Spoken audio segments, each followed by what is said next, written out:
individual at DSWD, nagpabigay din po ng mga food packs, financial assistance, hindi nagpabigay po ng bigas, nagpabigay din lang sila ng konting mga farmer community para sa ating mga farmers and mga cooperative program. Okay, sapat na po ba yun na mga tulong sa inyo? At meron mo ba yung kumbaga immediate help or aid sa inyo pong probinsya?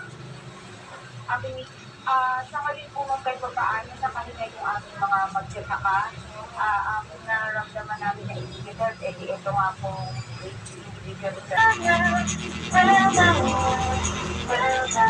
Yum, yum, yum, yum.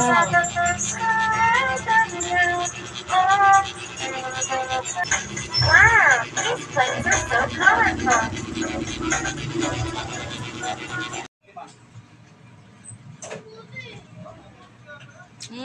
Sarap.